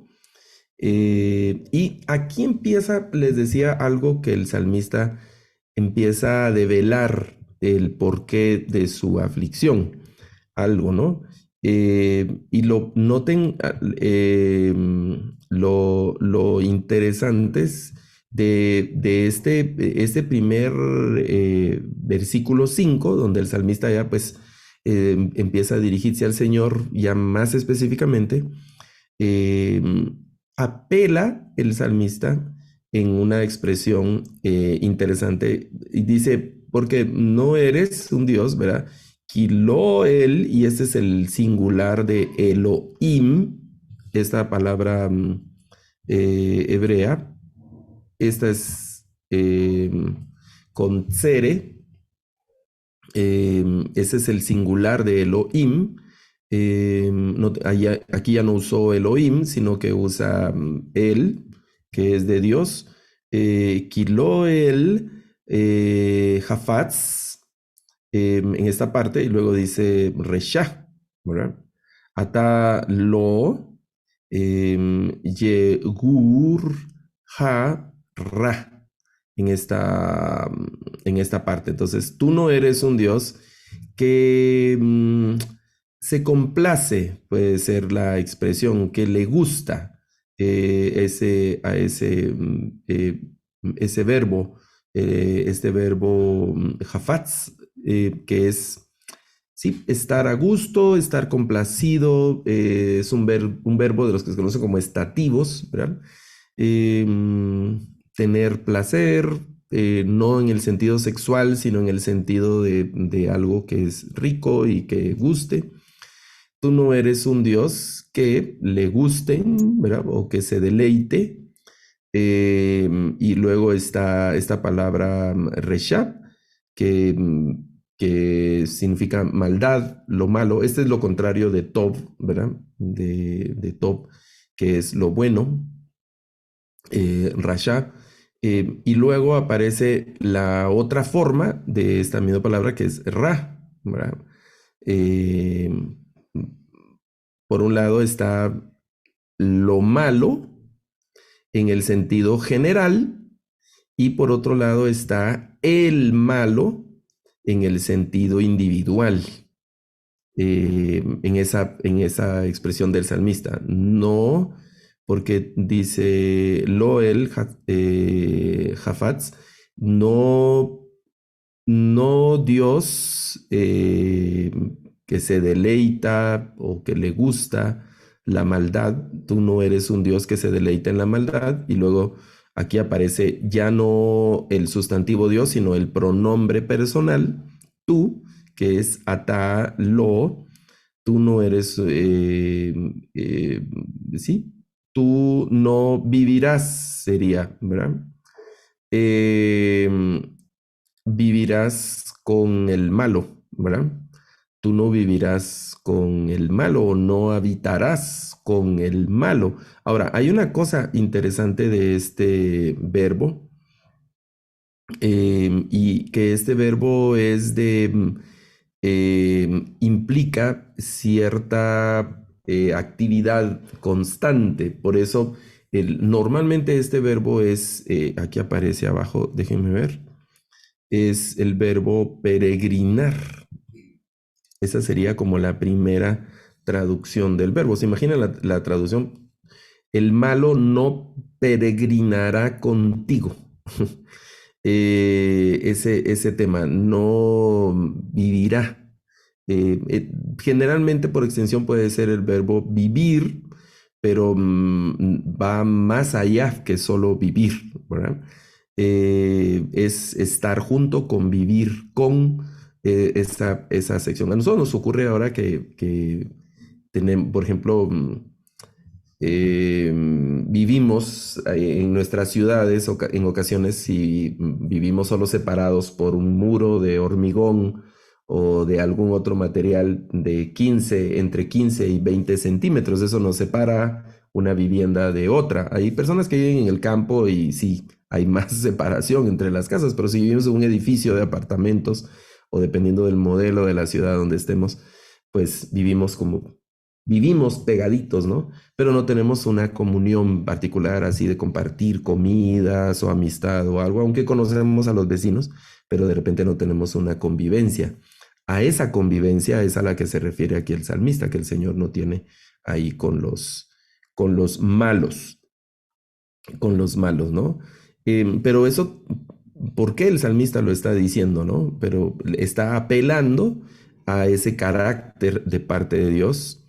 No estarán, sigue diciendo en esta versión, los insensatos delante de tus ojos. Fíjense que ya ha hablado de la maldad, ya ha hablado del malo, ahora está hablando de los insensatos, ¿verdad? Alal, que es una forma verbal. Déjenme ver algo aquí de este verbo, aquí en en esta, en este versículo. Eh, porque es esta parte es, y, sí, en este sentido, el versículo, el verbo halal, que es, en otros contextos puede ser alabanza o adoración, una cosa como esa. Aquí el salmista lo está usando como tontos, y eso es una cosa interesante. Déjenme poner, ese es el verso 6. Vamos a ver los giros de las traducciones en esta sección. Soberbios, los que se jactan, los que se ensalzan. Literalmente diría los ensalzadores o los alabadores. Esa sería la traducción literal, ¿verdad? Los alabadores teniendo como un sustantivo esa forma de ver. La raíz es halal, que tiene que ver con alabanza, con decir algo, con exaltar algo. Y entonces, sí, jactanciosos, ¿verdad? Los jactanciosos no estarán delante de ti. Los altivos, ¿verdad? Altivos, jactanciosos. Noten la impresión. Los insensatos, ¿verdad? Creo que aquí lo han hecho mejor estas otras traducciones como soberbios, jactanciosos, incluso activos, arrogantes. Refleja mejor el concepto de lo que la palabra como halalim, ¿verdad? O jolalim está expresando aquí en el Salmo. No estarán delante de tus ojos, ¿verdad? O estarán frente a tus ojos, que es lo que está diciendo esta palabra. No estarán delante de tus ojos. Y sigue apelando el salmista a los sentimientos del Señor, ¿verdad? Rechazas, que es esta frase, rechazas, detestas, odias, dice incluso, ¿verdad? A todos los que hacen lo malo otra vez, a los que hacen lo que se aparta de la voluntad del Señor. Ahora, esta es una palabra fuerte porque implica, en algunos contextos se utiliza esta palabra, vamos a ver, se utiliza para los contextos de adoración, para contextos de idolatría y ese tipo de cosas, ¿no? De esa parte. Entonces, para los que obran iniquidad, que es una iniquidad, aunque no lo dice aquí específicamente, pero se podría asumir que es una especie de iniquidad que va en el sentido de la idolatría en esa parte. En general es hacer lo que a Dios no le agrada, ¿verdad? Aborreces a todos los que hacen lo que no le gusta al Señor, ¿verdad? La expresión, y esta tiene la misma raíz de abón, que significa culpa, o que significa pecado también, ¿verdad? La palabra abón es el equivalente en hebreo de amartía, que es pecado en griego. Abón es culpa, culpa en general de pecado. Entonces, los profetas en algunos casos usaban esta raíz también para hablar de las cosas que son pecaminosas o las cosas que que apartan al Señor, apartan al pueblo de la voluntad y del deseo del Señor. ¿Ok? Había un comentario aquí, déjeme ver. Ok. Bien. Sí. Vamos a ver, vamos a avanzar un poco más. Apenas estamos en el verso 6. Fíjense de lo que hemos estado ya casi 2 horas, y apenas estamos, y hemos ido como muy rápido también, ¿no? Algunas cosas de aquí, de este verso 6, déjenme ver. Nos están preguntando aquí en el chat si podemos ver algo de Cantares. Entonces, vamos a ver a ver si... No creo que nos dé tiempo de ver Cantares ni de terminar completamente este salmo esta noche, pero si no, vamos a verlo en la siguiente clase, algo de Cantares, lo tenemos de Cantares, o si puedes escribir específicamente una parte específica que te interese del pasaje de Cantares, así lo alcanzamos a ver. Bueno, entonces noten el carácter que va tomando el salmo, porque ahora el salmista está apelando a los sentimientos del Señor, donde habla de Dios no ama la maldad, el malo no habita junto al Señor, el Señor no puede soportar a los jactanciosos, a los que se alaban a sí mismos, a los altivos, no se puede, Dios no los soporta, aborrece a los que hacen lo malo.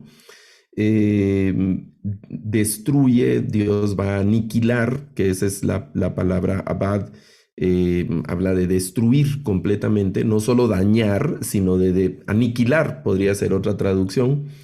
Eh, a los que hablan mentira, sí, a los habladores de mentira, al hombre sanguinario, el Ish Damim, ¿verdad? Es el sanguinario, literalmente sería hombre de sangres, ¿verdad? Literalmente el Ish Damim, hombre de sangres, que es el, el sanguinario, y luego se refiere a los que engañan, ¿verdad? A los engañadores, a los engañadores. Dios los aborrece, o sí, los aborrece. Y aquí utiliza dos palabras muy fuertes. La primera de ellas es este verbo abad, que es destruir. Eh, Puede traducirse también, dependiendo de los contextos, en algunos contextos agrícolas puede ser el evento de arar, es decir, no dejar nada, sino quitar todo lo que había en un campo. A eso se refería lo de arar. Quitaban piedras, troncos, si habían construcciones las quitaban, porque el campo tenía que quedar completamente limpio para poder sembrar. Entonces, esa imagen del arado que quita todo se utiliza para destruir, para aniquilar, con ese, digamos, teniendo en mente el hecho de no dejar nada en ese campo más que la pura tierra, ¿no? El polvo literalmente del arado, ¿no? Que así se hacía, se rompía, ¿sabes? La práctica ancestral del arado, que se hacía en varias direcciones para romper completamente el suelo y que la semilla no tuviera problema para poder germinar. Entonces se araba para que el suelo quedara sin piedras de tierra o terrones, como decimos, sino que quedara en el mejor de los casos casi como un polvo, ¿no? Solo como tierra muy fina para poder arar. Entonces se utiliza la imagen para destruir, aniquilar totalmente, no solo causar algún daño, sino aniquilar totalmente. Eso es una expresión muy fuerte. Y luego habla en el otro verbo fuerte, que es el verbo tav, que es el de aborrecer, de odiar, de rechazar, de causar suficiente repudio, que es lo que él está expresando el salmista. Muy bien, veamos. Estoy viendo aquí. Ok. Fíjense, el resto este pasaje, aquí el salmista está apelando. Noten algo aquí, porque creo que no lo vamos a terminar. Inicialmente, algunas secciones que podemos identificar. Los primeros 3 versículos, el salmista está exigiéndole al Señor que lo escuche, con llamadas muy dramáticas, ¿verdad? Y ahí atentos a los verbos en que el salmista está utilizando. Luego, los siguientes 3 versículos, el salmista apela a la justicia de Dios en términos generales. Todavía no hay nada específico, solo como que el salmista está consciente y le está diciendo al Señor que él no soporta a los malos, ¿verdad? Y utiliza también otra serie de verbos en esta otra sección de 3 versículos, donde el salmista ve a un Dios que no soporta a los malos, los detesta, ¿no? Y que está dispuesto a destruirlos. Y luego de eso, el salmista empieza a apelar y a hablar de la bondad y la misericordia de Dios ahora hacia su vida. Que es algo interesante también, que yo creo que vamos a dedicarle el tiempo en la siguiente clase a concluir este salmo. La parte de cantares es una parte, vamos a decir, se usan muchos menos verbos. En el tema de cantares el tono es distinto, pero se utilizan muchos menos verbos. Es igualmente intenso el pasaje de cantares y así lo podemos concluir. Solo déjenme ver otros versículos de este salmo. Noten el cambio aquí donde dice, miren, esta frase y yo, porque es el vani, que es la Vav aquí es una Vav copulativa y luego está el pronombre personal yo. Y yo, pero esta Vav aquí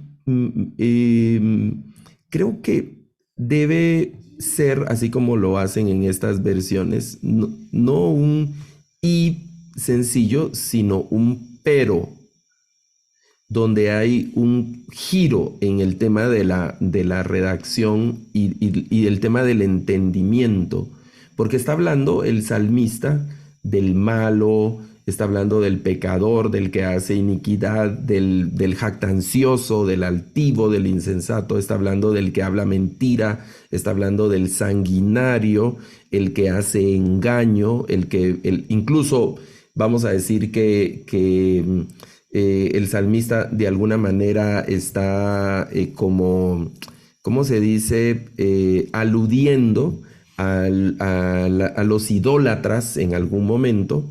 Esto de el Ish Damim puede implicar incluso, digamos, si extendemos un poco la idea, puede implicar el tema de sacrificios humanos. No es que el salmista, digamos, ese es algo que uno puede conectar, el Ish Damim, porque es un hombre de sangre, no necesariamente solo el asesino. Los sacrificios humanos eran asesinatos también, pero en un contexto religioso. Es decir, se pueden conectar estas líneas con algunas de las cosas que Dios ha manifestado que aborrece el salmista, ¿no? Y esta Vav que aparece en el verso 8, fíjense, este es solo y yo, que es lo que dice el salmista, y yo, está Rob, a veces puede ser Rab o Rabá, como aparece, por ejemplo, una frase común que se dice, Todá es gracias, ¿verdad? Si a usted le hacen un favor o le dicen algo, usted contesta Todá, es gracias. Pero una frase más intensa sería muchas gracias.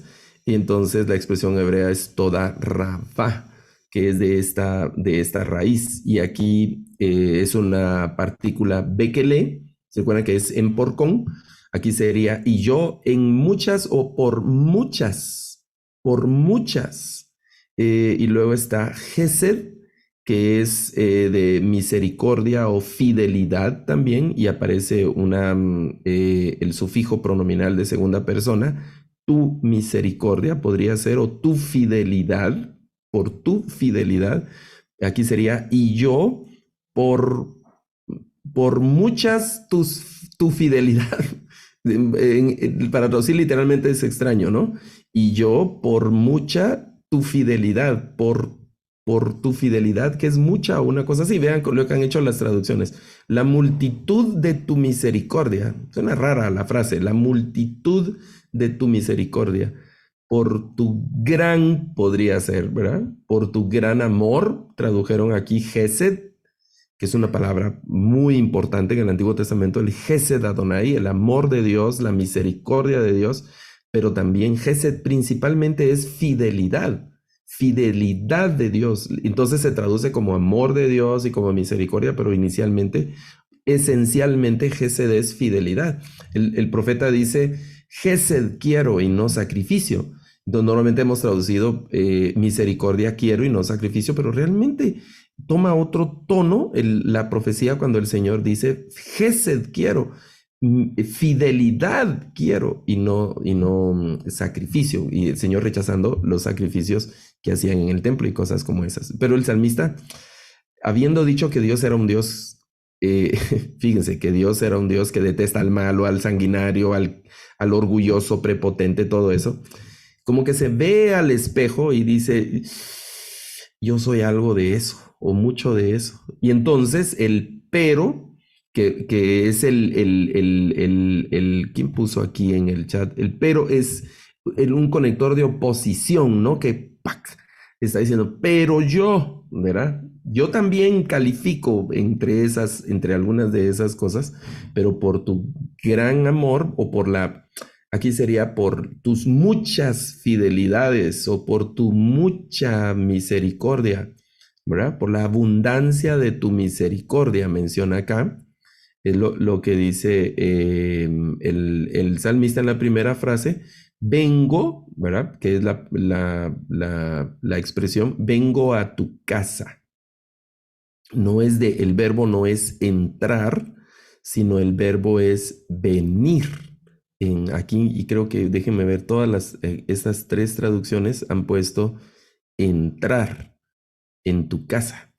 Y la forma del verbo es el verbo bo o el verbo va, que es entrar, perdón, venir.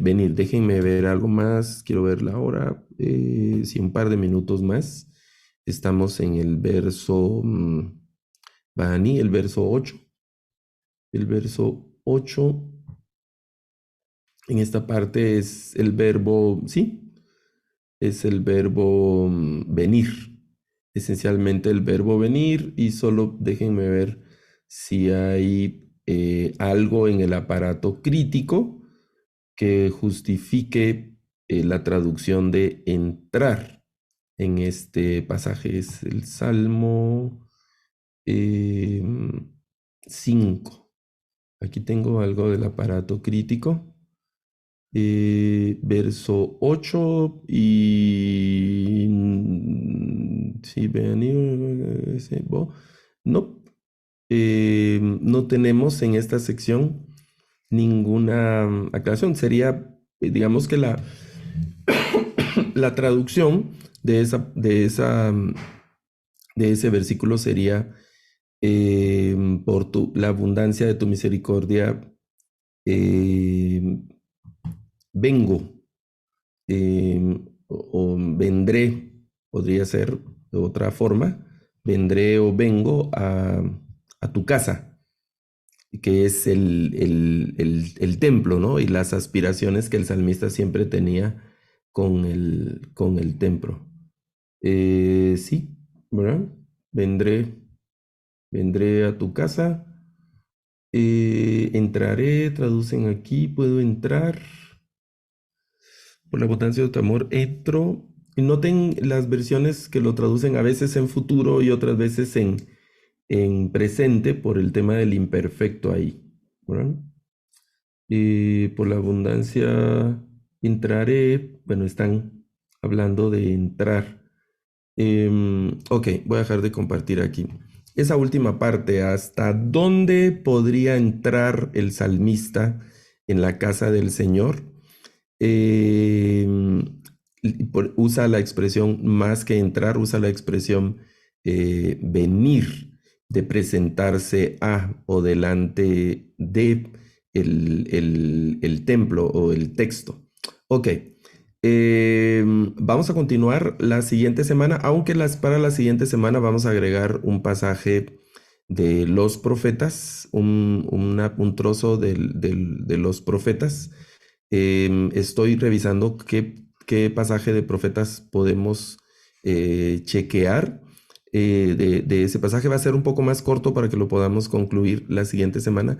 Y también vamos a ver lo que nos ha quedado de Cantares presente. Hay un verbo en particular ahí en Cantares que implica con el tema de tomar el corazón, ¿verdad? Esa sería la forma, la lectura literal ahí en Cantares como de agarrar el corazón, podría ser una expresión como muy literal que usa el autor ahí de Cantares en relación a la amada. Muy interesante, sobre todo esa parte de ese verbo, que hay menos verbos en Cantares y hay más descripción y comparaciones ahí en Cantares, muy florida con muchos elementos de comparación que hace.